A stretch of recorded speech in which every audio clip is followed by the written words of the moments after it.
Let's get into it. Some of the largest problems we face are not really fixable through one election or one country's actions, even a superpower like the U.S. From climate change to the autocratic repression of people from Iran all the way to Russia, there are all kinds of problems right now which history suggests are usually only fixable, if at all, by massive popular uprisings, the kind that can summon the people to confront entrenched powers. And sometimes David can beat Goliath. There are high points in America's social change that include the young people who sparked the wider Vietnam anti-war movement that really changed America in foreign policy, or the mass movement coalitions that upended Jim Crow segregation. The digital era, we know, has made it easier to connect. Social media and other tools have certainly amplified the often powerless people in new gatherings, from the Arab Spring abroad to BLM at home. And there are complications about how authoritarians turn the web into another surveillance net against protesters, and complex debates you may recall from BLM and the Trump resistance here in America, where we questioned the shortcomings as well of these so-called leaderless movements.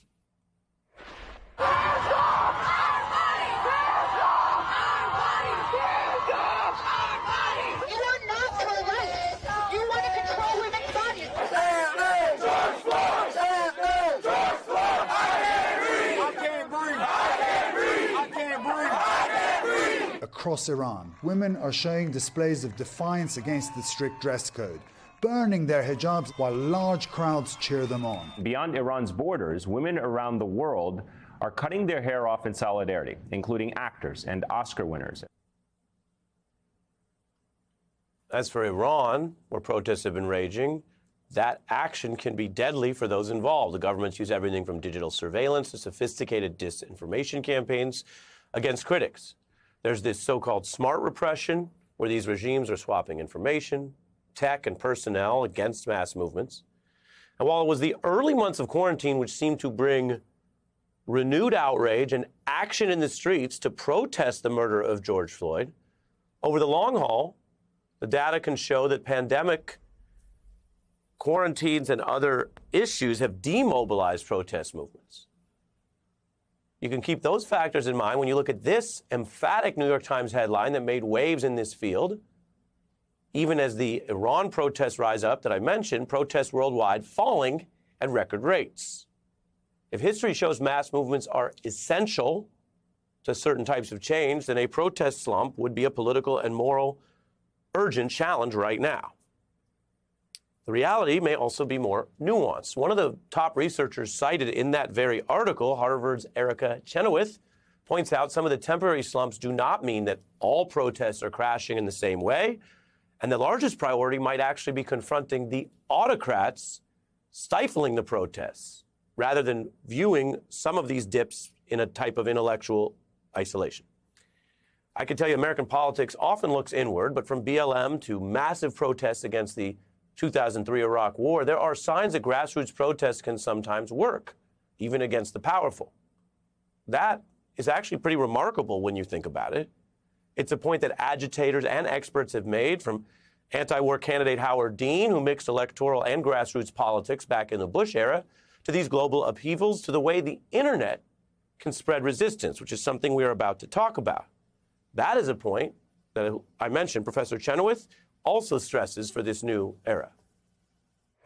We will ask the American people to participate in this campaign. We are an extraordinary grassroots campaign of the modern era. Today, tens of thousands of protesters converged on Cairo's main square. But who are the protesters? By now, they're everybody. Young men who want jobs, Egyptians tired of corruption and repressive rule, families who decry the poor education system. There are many movements now who have taken inspiration from the movement for Black Lives with regard to police brutality. Dissent can lead to protests. Protests can lead to movements. Movements can lead to globally integrated movements. We just played two experienced voices on exactly this issue of people power, and for this special discussion, they're both here with us live tonight. Erica Chenoweth, professor at Harvard's Kennedy School of Government, author of the book Civil Resistance, What Everyone Needs to Know, And back with us, Howard Dean, who has been a party chair, a governor, but in this issue, we mentioned his presidential campaign and work with Democracy for America, which focused on the grassroots. Welcome to both of you. Thanks. Thank you so much.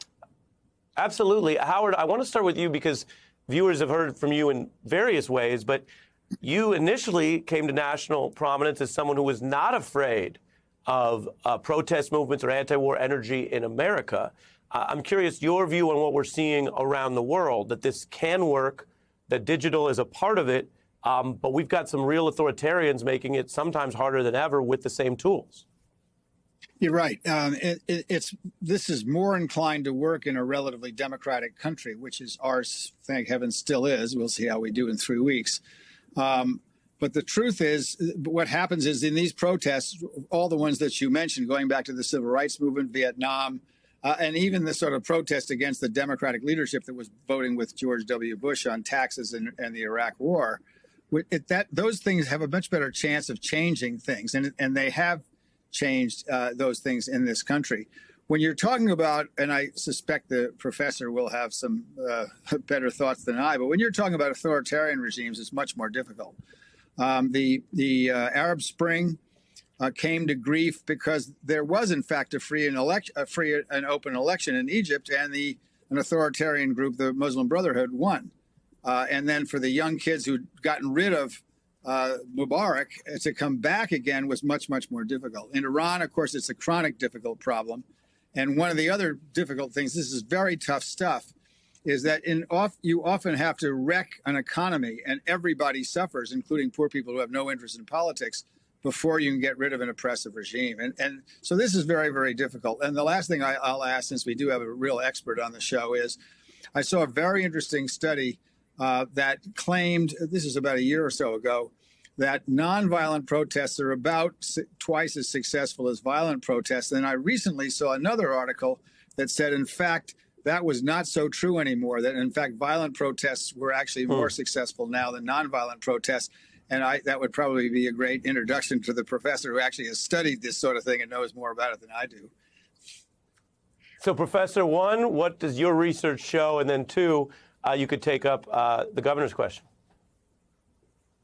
Yeah, so on the one hand, the governor's referring to two studies that I've actually participated in. So in the aggregate, from 1900 through 2019, it is the case that popular movements that resorted to mass people power, unarmed insurrection, or mass nonviolent resistance were about twice as likely to succeed as those that used armed resistance in overthrowing incumbent national leaders or dictatorships, and in achieving national independence. So that aggregate finding is still true. But it's also true that in the last 15 years, we've seen what I think is a fairly alarming decline in the absolute rates of effectiveness of both types of uprisings. So in other words, nonviolent resistance campaigns have sort of steadily declined or even steeply declined in their ability to overthrow incumbent autocrats. And independence movements have also declined. And this is true for armed movements as well, which are almost failing entirely in the current era. And so I think what this gestures toward is really profound learning among authoritarian regimes, as you mentioned, Ari, in your opening, and also more coordination among authoritarian regimes who have learned that people power movements are a genuine threat to their reign and have therefore begun to assist one another with technologies, surveillance, intelligence, and sharing best practices in what is called smart repression, which simply makes it a much more difficult terrain for these movements to operate on, regardless of where they are. And Professor, what do you see in the U.S. examples where there's a rich history of protest, but at least prior to the renewed BLM, there's a lot of cynicism among sort of American politics about what can really change? Yeah, absolutely. So if we look at those data and we try to understand why some of these popular movements succeeded where others failed, we can look at really four very instructive patterns. So the first thing that successful movements do is they assemble large, diverse bases of mass popular participation. The second thing that they do is they channel that participation into meaningful political pressure, persuasion, and disruption that begins to erode the loyalty of their opponents' pillars of support, whether that is, media, political elites, economic and business community, et cetera. The third thing they do is they don't resort only to street demonstrations and protests, but they begin to innovate tactics to encompass what a lot of people refer to as methods of non-cooperation. So this is strikes, boycotts, and other forms of economic leverage that tend to produce more concessions than street protest alone. And then the fourth thing they do is they develop organizational resilience and discipline as repression against them begins to escalate. And in fact, they're able then to use clumsy mistakes or incidents of brutality against unarmed protesters to generate a greater case of their moral authority. So what I think is happening in the digital age, here and elsewhere, is that there are fewer incentives to move away from things like street protests. And street protests happen in very large numbers, and they're easy to coordinate swiftly on social media. But they don't necessarily generate those organizational bases of resilience and discipline that led to some of the great breakthrough periods in the history of American democracy.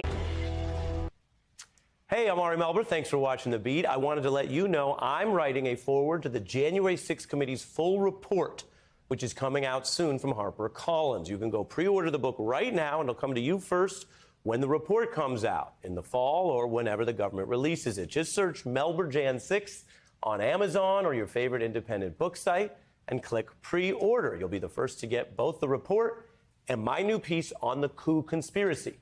You can also go to melberbook.com and order it there.